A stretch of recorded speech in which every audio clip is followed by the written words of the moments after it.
Just open There up. you go. Okay, thank you, Chair. Okay, hi. Oh,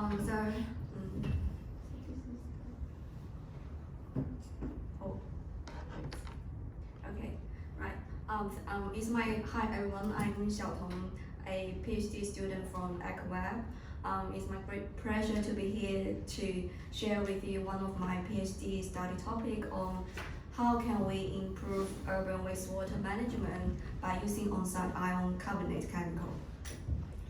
So before I start today's presentation, I would like to acknowledge my supervisor teams, Dr. Min Zhen, Professor Zhi Guoyuan, Dr. Zhe Tai Hu, and also the scholarship support and research material support from UQ and AgWeb. So in today's talk, I would like to say something about the current integrated ion use in our urban wastewater system as a background knowledge, and then moving forward to how can we make our own ion carbonate chemicals on site, and how can we apply it back to our urban wastewater systems. For some background knowledge, in our urban wastewater systems, so which one is the red pin? Okay. Wait. So in our urban wastewater system, we have sewer system and then wastewater treatment plants. Sewer systems are there to collect wastewater from our daily use and then transport it to the wastewater treatment plants for the pollutant removal. But in our sewer systems, it's always suffering from the production of hydrogen sulfide and methane. And these pollutants can cause the odor issue, corrosion, and also the greenhouse gas emissions. So to deal with that, we need to dose some chemicals. And iron salt is one of the most used chemicals in today's water industrials. So to effectively control hydrogen sulfide and methane, we need to dose the chemicals continuously, and it is not very cost effective. So we start to think what is the dosed ion chemicals, what is the downstream impact of the civil dose chemicals. Can we have more benefits rather than just hydrogen sulfide methane control in the civil systems? And then recent comprehensive studies shows that once we dose ferric chloride in the civil system, it can control hydrogen sulfide by precipitate the sulfide out as a FES. And when the FES containing the wastewater flowed into the bioreactors, the ion will be regenerated for P removal. And because the coagulant properties of ion, it can improve sludge settleability as well. And these iron phosphate compounds flow into AD system. The ion will be available again for sulfide control in the AD system, then reduce H2S content from the biogas, and it also enhance digester sludge dewatability. So all these benefits can be achieved by once dosing ferric chloride dosing in the civil system rather than in three different units. And then another step back question is, where can we get this chemical?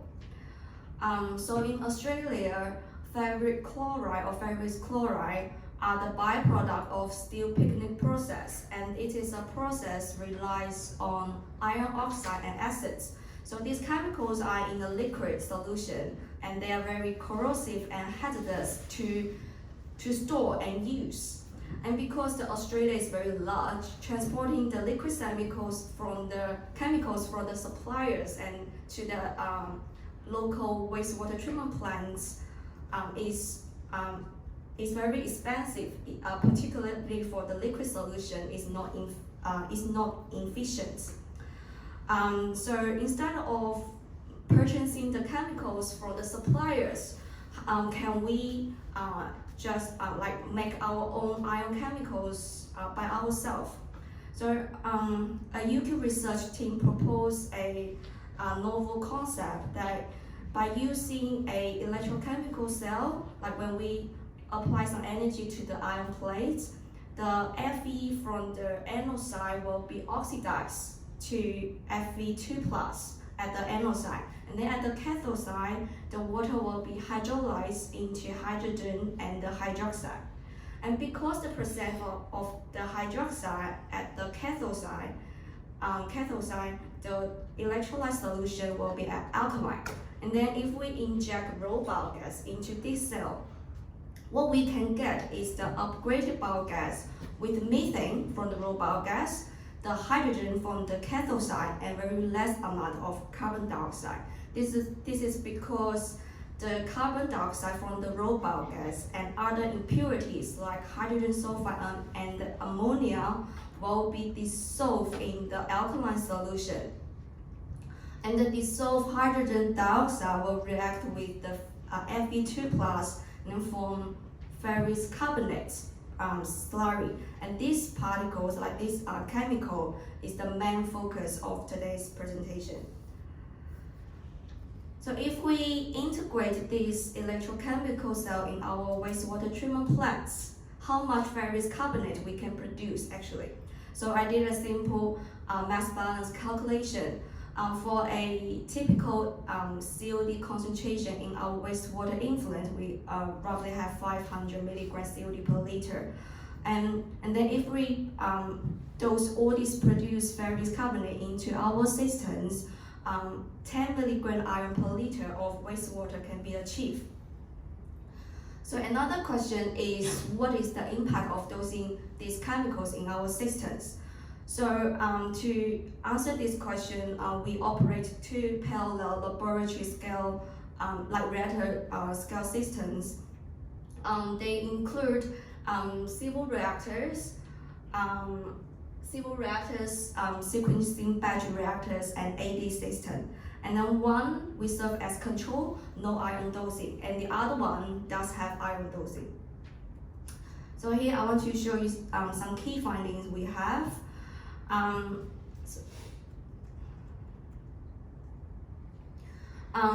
Before we dose ferrous carbonate into the experimental system, which is showing the green line, we operate control and experimental identically during phase 1, which is the baseline phase. And then once two system control experimental reach a comparable performance, and then we start to dose ferrous carbonate into the experimental civil reactor in the phase 2. Then although, so for the pH profile, although ferrous carbonate is an alkaline compound, dosing it into the civil reactor does not have much effect on the pH level. This is because a low dosing rate of ferrous carbonate we do in our system. But for the sulfide, its experimental civil reactor has much lower sulfide concentration compared to the control. And then the mean difference of these two systems is roughly around 5.4 milligrams sulfur per liter. And then I did a molar ratio of the dose ion and the sulfide removal, and the molar ratio is around 1.06, which is very close to the stoichiometric molar ratio of FES. Then it suggests that FES is the precipitate corresponds to the sulfide control in experimental civil reactor. Then for the figure C, it is a sulfate concentration. Sulfate is the substrate for sulfate reducing bacteria for sulfide production in the civil reactors. And then because the sulfate concentration in both reactors' effluents were similar, it suggests that dosing ferrous carbonate in civil reactor does not have inhibition effect on the biological activities of SRB. And then it is double confirmed in a cycle study of civil reactor.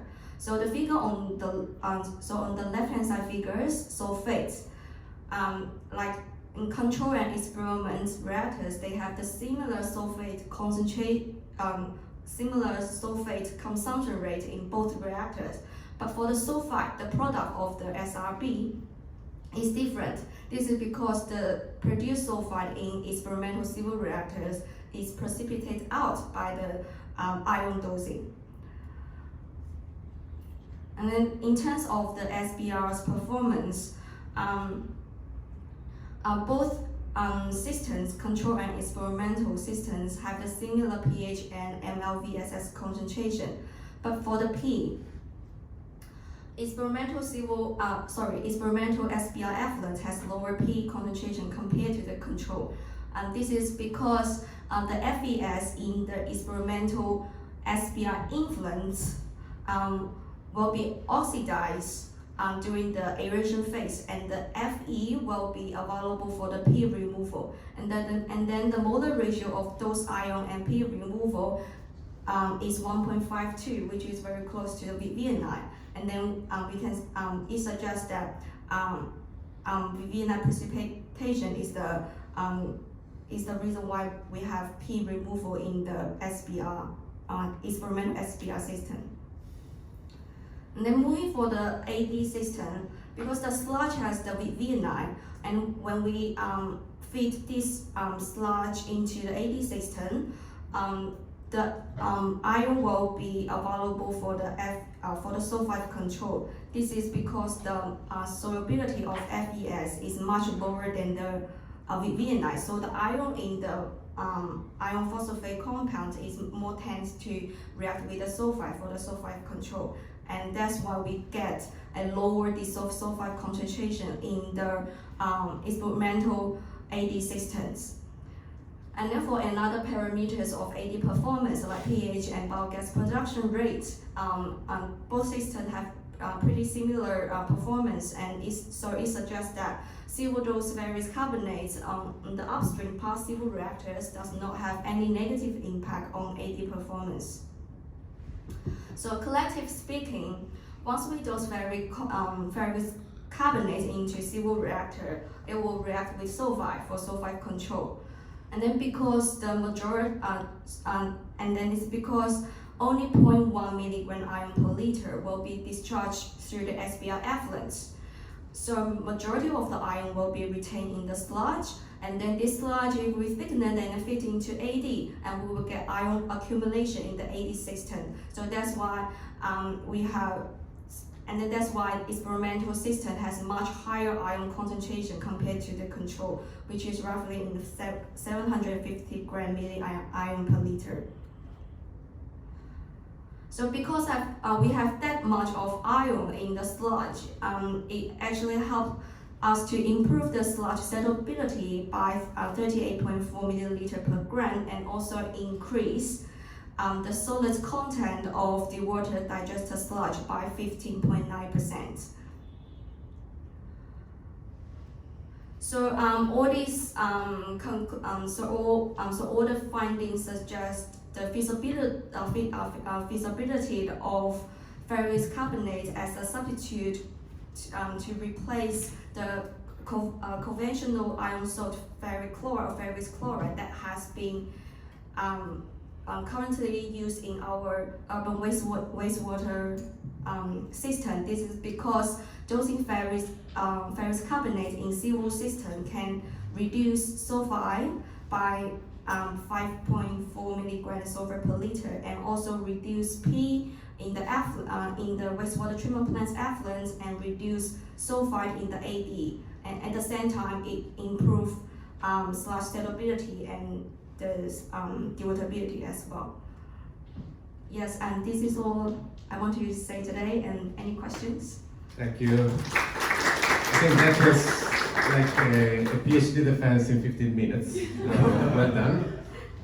Yeah, time for one question, because time is not on our side. One question. Well, I have one. Yes. I've worked with FES once upon a time, and it's in my experience, it's quite colloidal at pH 7. So I'm wondering if it does precipitate with the sludge, Yes. or does it stay in the supernatant? Because in such case, it could be also a vehicle for recycling iron in the system. Sorry, can you repeat your question? So FES is known to be highly colloidal, so it does not precipitate. It's a stable suspension at pH Yes, 7. yeah. Yes, So yes. if you have your sludge digester at neutral pH, then when you're removing the sludge, but the FES might stay in the supernatant.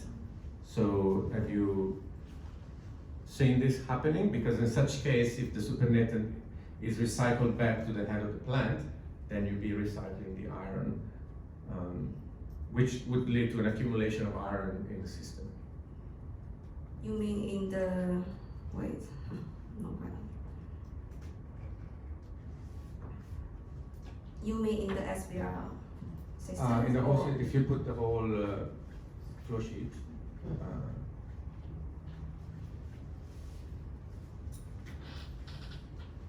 so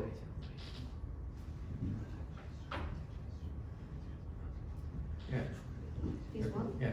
Yes. So FES Mm. in the sludge digester at the bottom there Yes. is formed from vivianite, Yes. but does it precipitate with the sludge? Can it be removed with the sludge, or does it stay in the Supernatant. supernatant? Because if it's highly colloidal, it won't be settling. So as you separate the sludge from that supernatant, it might stay in the supernatant, and if the supernatant goes back to the head of the plant, because it's going to have ammonia and other things, so then you'll be recycling FES. Yeah. The FES.